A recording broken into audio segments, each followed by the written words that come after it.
बहुत समय पहले की बात है। सुदूर रेगिस्तानी राज्य अमलपुर में एक विशाल राजमहल था। संगमरमर की चमकदार दीवारों, नक्काशीदार मेहराबों और सुवर्ण छतों वाला एक महल जो दिन में सूरज की रोशनी में चमकता और रात में चांदनी में मंत्रमुग्ध करता था। इसी महल में रहती थी एक अपूर्व सुंदर राजकुमारी। राजकुमारी का रूप केवल उसकी आंखों की गहराई और होठों की मुस्कान तक सीमित नहीं था। उसमें एक ऐसी गुण चमक थी जो उसे साधारण से अलग बनाती थी। परंतु जितनी सुंदर वह थी, उतना ही रहस्यमय उसका भाग्य। राजा वीर सिंह, राजकुमारी का पिता, अब वृद्ध हो चला था। उसकी आंखों में बेटी के भविष्य को लेकर चिंता की रेखाएं थी, क्योंकि राजकुमारी बचपन से ही एक विचित्र सपना देखती थी। एक अंधेरी गुफा जहां जलती हुई नीली लौ के पास कोई विशाल धुंधला प्राणी उसे बुलाता था। हर रात वही सपना, वही आहट राजकुमारी को सताती थी। महल में कोई इस सपने को गंभीरता से नहीं लेता था, सिवाय राजविदुषी देवमाया के, जो पुरानी पुस्तकों और जादुई चिन्हों की ज्ञाता थी। देवमाया ने राजकुमारी से एक दिन कहा, यह स्वप्न नहीं, एक प्राचीन वादा है। तुम्हारी आत्मा किसी और युग की यादें लिए हुए है। जिस जीन की आहट तुम सुनती हो, वह इस जीवन से परे है। देवमाया की यह बात सुनकर राजकुमारी के होश उड़ गए। राजकुमारी ने कहा, क्या मेरा भाग्य किसी जीन से बंधा है? देवमाया ने धीमे स्वर में उत्तर दिया, हाँ, और वह जीन अब जाग चुका है। उस रात राजकुमारी की आंखों के सामने गुफा नहीं, बल्कि एक रेगिस्तान उभरा, जिसमें सुनहरे कणों के बीच एक काले बादल की तरह कोई आकृति चलती दिखी। और फिर एक गूंजती हुई आवाज, अगर जानना चाहती हो कि तुम कौन हो, तो पश्चिम की ओर चलो, वहां जहां चट्टानें बातें करती हैं और समय रुका है। सुबह होते ही राजकुमारी ने फैसला कर लिया, वह महल छोड़कर उस रहस्य की ओर जाएगी। महल के सबसे ऊंचे दीवार पर खड़ी राजकुमारी कुछ सोचने लगी। उसकी आंखों में डर नहीं, जिज्ञासा थी। नीचे उसकी सफेद घोड़ी तारा तैयार खड़ी है। जैसे ही सूरज उदय होता है, वह एक अंतिम बार पीछे मुड़कर देखती है, और फिर सुबह की पहली किरणों के साथ राजकुमारी ने महल की सीमा लांघ दी। उसके हाथ में सिर्फ एक पुराना नक्शा, पीठ पर एक छोटा चमड़े का थैला, और साथ में उसकी निष्ठावान घोड़ी तारा थी। चारों ओर थरथराती रेता, दूर तक फैली सन्नाटा, और कभी कभी उड़ते रेत के बवंडर जैसे रेगिस्तान खुद उसके आने की खबर हवा में फैला रहा हो। देवमाया ने उसे विदा करते समय सिर्फ इतना कहा था, पश्चिम में जहां चट्टानें खड़ी हैं, वहां एक द्वार छिपा है। वह द्वार ही जीन की दुनिया का प्रवेश द्वार है। लेकिन याद रखो, वो द्वार हर किसी के लिए नहीं खुलता। 2 दिनों की यात्रा के बाद राजकुमारी एक ऐसे क्षेत्र में पहुंची जिसे मौन चट्टानें कहा जाता था। इन चट्टानों की बनावट मानव आकृतियों जैसी थी, कुछ डरावनी, कुछ उदास, और कुछ जैसे किसी अनकही पीड़ा में फंसी हुई हो। जैसे ही वह उनके बीच से गुजरी, हवा में एक धीमी गूंज सुनाई दी, वो आई है, वक्त की छाया लौट आई है। देखते ही देखते चट्टानों के बीच एक द्वार खुलने लगी, एक प्राचीन द्वार। द्वार पर एक पुराना लेख उभरा। उसमें लिखा था, केवल वही प्रवेश कर पाएगा जिसकी आत्मा पिछले युगों की प्यास बुझा सके। राजकुमारी के सामने अब कोई रास्ता नहीं बचा था, सिवाय इस रहस्य को भेद करने की। जैसे ही वह द्वार पार कर भीतर पहुंची, वहां एक अंधकारमय भूमिगत शहर था। टूटी हुई दीवारें, चांदी से जड़े स्तंभ और हवा में तैरती जादुई नीली रोशनी। दीवार पर एक चित्र उकेरा हुआ था, एक स्त्री जो हूबहू राजकुमारी जैसी दिख रही थी, एक विशाल आग की तरह जलते हुए जीन को गले लगा रही थी। राजकुमारी स्तब्ध रह गई। क्या मैं पहले भी इस स्थान पर आ चुकी हूं? उसने स्वयं से पूछा, और तभी एक स्वर गूंजा, आखिरकार तुम लौट आई। हवा कांपने लगी। सामने नीले धुएं से एक आकृति बनने लगी, एक रहस्यमयी, दमकता हुआ चेहरा, एक विशाल जीन का। उसने राजकुमारी से धीरे से कहा, सुंदरी, मैं याद नहीं तुम्हें? राजकुमारी पीछे हट गई। राजकुमारी ने कहा, तब तुम कौन हो? जीन बोला, मैं वही हूं जिसके साथ तुमने शपथ ली थी जन्मों पहले। मैं वही हूं जिसे तुम्हारे जाने के बाद श्रापित किया गया। मुझे भूलना तुम्हारा अधिकार था, पर तुम्हें याद रखना मेरी सजा। जैसे ही जीन ने राजकुमारी की ओर हाथ बढ़ाया, एक तेज नीली चमक फूटी और राजकुमारी को पुराने दृश्य याद आने लगे। राजकुमारी के चेहरे पर अब उलझन नहीं थी। वह जान चुकी थी कि यह सपना नहीं, यह उसका अतीत है जो पुनः लौट आया है। जीन की आंखों में चमकती हुई उम्मीद थी। जीन ने कहा, अब तुम्हें फैसला करना है सुंदरी। क्या तुम मुझे फिर एक बार अपना बनाओगी, या मुझे इस शराब में जलता छोड़ दोगी? राजकुमारी स्तब्ध रह गई। भूमिगत शहर की दीवारों पर अब राजकुमारी की दृष्टि ठहरने लगी थी। हर पत्थर, हर एक चित्र, हर टूटी हुई मूर्ति जैसे उसके अतीत को पुकार रही थी। जीन अब उसके सामने मौन खड़ा था। उसका विशाल रूप धीरे धीरे संकुचित होकर एक मानवाकार छवि में बदल रहा था। उसकी आंखें अब उग्र नहीं, प्रेम और अपराध बोध से भीगी थी। जीन ने कहा, सुंदरी, क्या तुम्हें याद है वो रात जब हमने वचन लिया था कि चाहे कुछ भी हो जाए हम अगली जिंदगी में एक दूजे को पहचानेंगे? राजकुमारी की आंखें भर आई। उसके मन में धुंधले से दृश्य उभरे। एक हिमाच्छादित दरबार, उसका हाथ किसी की हथेली में और वचन की वह पंक्ति, मैं तुम्हें अग्नि, मृत्यु और समय से भी छीन लाऊंगा। जीन ने दीवार के पास रखे एक पुराने दर्पण की ओर इशारा किया। जीन ने कहा, इसमें वह सब कैद है जो हम थे और जो हमें बनाया गया। जैसे ही राजकुमारी ने उसमें झांका, एक भयंकर दृश्य उभरा।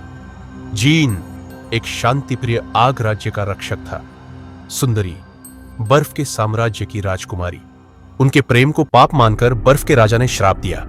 जीन को आग में जलते रहना होगा और सुंदरी हर जन्म में उसे भूल जाएगी। और तब से जीन हर जन्म में आग में कैद हो जाता और सुंदरी नई जिंदगी में सब भूल जाती। और तभी जीन ने डरते हुए कहा, वह आ गया है। राजकुमारी चौंकी और बोली, कौन? जीन ने कहा, काफिर, जादूगरों का सेनापति, वही जिसने श्राप को स्थायी बनाया। एक बार फिर वही अब तुम्हें मुझसे दूर ले जाने आया है।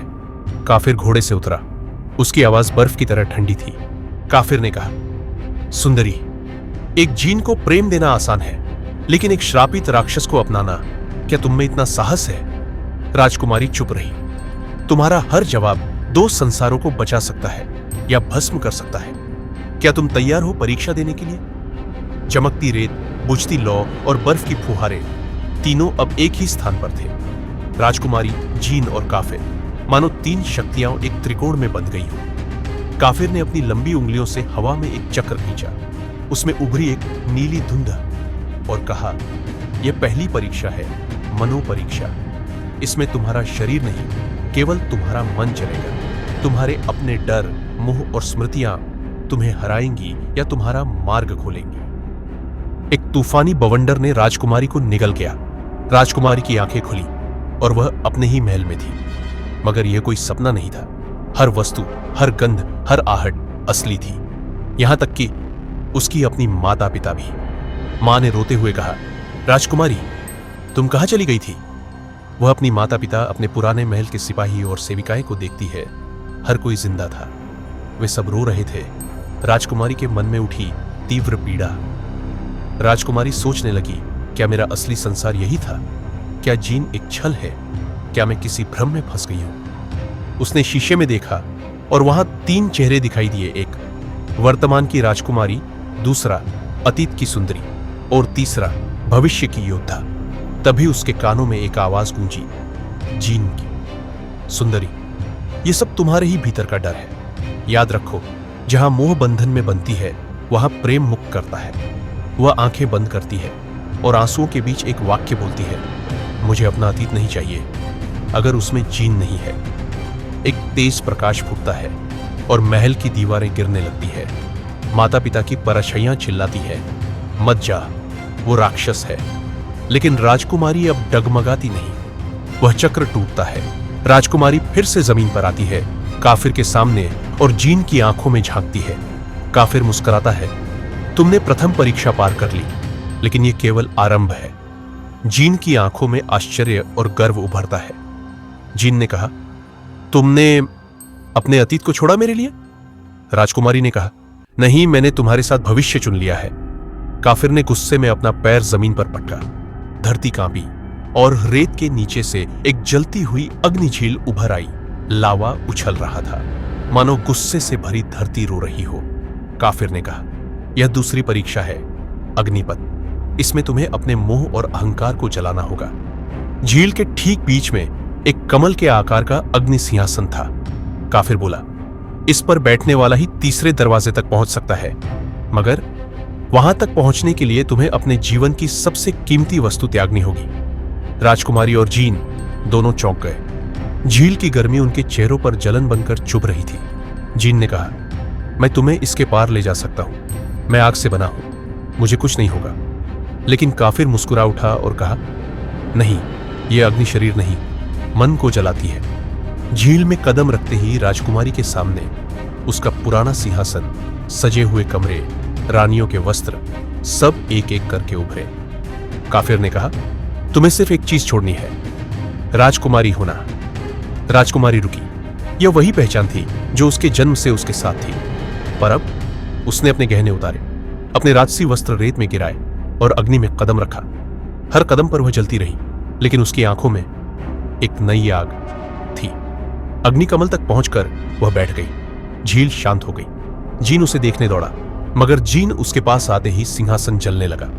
रुको, राजकुमारी चिल्लाई, तुम नहीं आ सकते, यह मेरी परीक्षा है।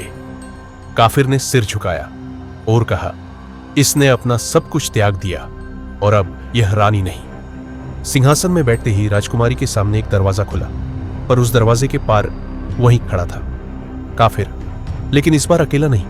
उसके साथ था एक शिशु, जादू से बंधा हुआ। यह है अगली परीक्षा।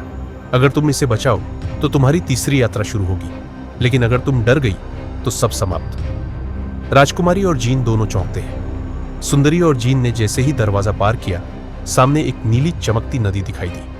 पानी की धार उल्टी दिशा में बह रही थी, ऊपर से नीचे नहीं बल्कि भूतकाल की ओर। काफिर की गूंजती आवाज आई, यह है कालधारा, समय की उल्टी नदी। इसमें कूदना मतलब अपने भूतकाल में लौटना। जो डर गया वो वहीं अटक जाएगा। नदी के बीचों बीच एक नन्हा बच्चा पत्थर पर बैठा था। उस बच्चे की आंखें ठीक वैसी थी जैसी राजकुमारी की। उसे लाने के लिए तुम्हें अपने सबसे पुराने घाव से गुजरना होगा, अपने ही अतीत से लड़ना होगा। राजकुमारी ने जीन का हाथ थामा और नदी में कूद पड़ी। जैसे ही वे भीतर गए, चारों ओर सब कुछ बदल गया। एक छोटी सी बच्ची जो रो रही थी और बोल रही थी, मां, मां मत जाओ। राजकुमारी स्तब्ध रह गई। राजकुमारी आश्चर्य होकर बोली, यह मैं हूं। उसके सामने उसकी मां खड़ी थी। मां ने कही, मैं वापस आऊंगी बेटा, और वो चली गई। राजकुमारी दौड़ी, रोकने की कोशिश की, मगर वह बस एक परछाई थी। फिर दृश्य बदला। अब वह अपने पिता के दरबार में खड़ी थी, छोटी उम्र की। उसके हाथ में किताब थी और आंखों में आंसू। पिता ने कहा, राजकुमारियां तर्क नहीं करती, तुम्हें सिर्फ सुंदर बनना है, समझी? पिता ने उसकी किताब फेंक दी। जीन पीछे से बोला, इस दर्द को अब जाने दो सुंदरी। राजकुमारी की आंखों से आग निकली। नहीं, मुझे यह दर्द चाहिए, यह मेरी ताकत है, वह चिल्लाई, और उसकी आंखों से निकली चिंगारियां पूरे दरबार को जला गई। फिर अचानक सब शांत। राजकुमारी कालधारा के भीतर थी, लेकिन अब उसके हाथ में वो नन्हा बच्चा था, उसका ही बचपन, उसकी ही खोई मासूमियत। जीन ने उसकी ओर हाथ बढ़ाया और वह बाहर आ गई। काफिर सामने खड़ा था, लेकिन अब उसकी आंखों में कोई घृणा नहीं थी। तुमने तीनों परीक्षाएं पार कर ली, अब मैं बताता हूं कि मैं कौन हूं। उसके शरीर से आग की लपटें उठी और वह बदल गया। वह अब कोई दानव नहीं था, बल्कि एक पुराना देवदूत था। मुझे श्राप मिला था जब मैंने प्रेम को ठुकराया। अब जब तुमने प्रेम, त्याग और अतीत को अपनाया, मेरा श्राप टूट गया। काफिर ने एक चौथा दरवाजा खोला और कहा, यह है आत्मा का द्वार। इससे परे जो तुम पाओगी वही सृष्टि का रहस्य होगा। लेकिन तभी जीन अचानक पीछे हट गया। मैं तुम्हारे साथ नहीं जा सकता। राजकुमारी स्तब्ध रह गई और बोली, क्यों? तुमने मेरे साथ सब कुछ पार किया, अब जब हम अंतिम द्वार पर है, तुम क्यों पीछे हट रहे हो? जीन ने मुस्कुराकर उसकी ओर देखा। आंखें थोड़ी भीगी थी, क्योंकि मेरा जन्म इस दरवाजे के इस पार हुआ ही नहीं। जीन ने अपनी हथेली खोली और एक चमकदार नीला पत्थर निकला। पत्थर हवा में तैरने लगा और जीन के चारों ओर घूमने लगा।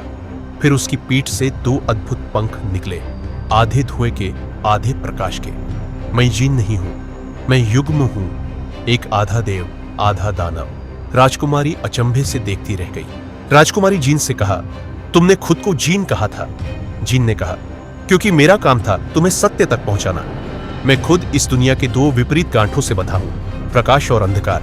लेकिन तुम्हारी आत्मा पूर्ण है, और केवल पूर्ण आत्मा ही आत्मा द्वार पार कर सकती है। राजकुमारी की आंखें भर आई। वो बोली, तब क्या यह अंतिम विदाई है? जीन चुप रहा। फिर धीरे से उसके माथे पर एक स्पर्श किया। एक हल्की सी ऊर्जा उसके भीतर समा गई। मैं तुम में जीवित रहूंगा सुंदरी। तुम्हारा हर निर्णय, हर प्रेम मेरा भी होगा। जीन पीछे हटा और धुएं में बदल गया। राजकुमारी अकेली रह गई आत्मा के द्वार के सामने। जैसे ही राजकुमारी ने द्वार की दहलीज पार की, एक जोरदार कंपन हुआ। चारों दिशाओं में उजाला फैल गया। वह एक विशाल दर्पण के सामने खड़ी थी, लेकिन दर्पण में कोई प्रतिबिंब नहीं था, बल्कि चलती घटनाएं थी। उसका बचपन, माता पिता, नदी, जीन। दर्पण ने कहा, यह तेरा अंत नहीं, आरंभ है। तेरा नाम अब केवल सुंदरी नहीं, तू है सत्य कथा, वह जो समय से परे चलती है। दर्पण फट पड़ा और एक अलौकिक पुस्तक उसके सामने प्रकट हुई। उस पर लिखा था, आखिरी जीन की कथा, वो जिसने स्वर्ग और पृथ्वी को जोड़ा। जब राजकुमारी ने आत्मा द्वार पार किया तो वह किसी संसार में नहीं, बल्कि समय के बाहर पहुंची। वह वहां खड़ी थी जहां भूत, भविष्य और वर्तमान सब एक साथ बहते थे। और तभी एक ऊर्जा की लहर उठी। जीन की स्मृति उसमें धड़कने लगी। एक सुनहरी लौ आसमान से उतरी। राजकुमारी ने अपनी हथेलियां खोली और उस लौ को अपने हृदय में स्थान दिया। जीन ने कहा, अब हम अलग नहीं, अब मैं केवल जीन नहीं, मैं हूं तेरा साया, तेरी शक्ति, तेरा प्रेम। जब राजकुमारी लौटी तो वह पृथ्वी पर नहीं थी, बल्कि एक नवगठित संसार में, जिसे वो खुद रच रही थी। उसके स्पर्श से वनों का जन्म हुआ, उसकी सांसों से नदियां बहने लगी, उसकी मुस्कान से चांद उगा और आंसुओं से तारे। हर एक जीव जो वहां जन्मा वह जीन के गुण लेकर बना, दयालु, साहसी और सच्चा। समय बीतता गया, लोग उस नए लोक में जन्मे, लेकिन वे सब एक मूल कथा से जुड़े थे, जिसे वे सत्य कथा कहते थे। और सत्य कथा कोई किताब नहीं थी, वह खुद राजकुमारी थी। एक नन्हा बालक एक वृद्धा से पूछता है, दादी, क्या सुंदरी और जीन की कहानी सच है? वृद्धा मुस्कुराकर कहती है, सच से भी ज्यादा सच है बेटा। हर बार जब प्रेम, त्याग और सत्य एक साथ चलते हैं, वहां सुंदरी और उसका जीन होती है। कहानी अच्छी लगी तो चैनल को सब्सक्राइब करके साथ रहे।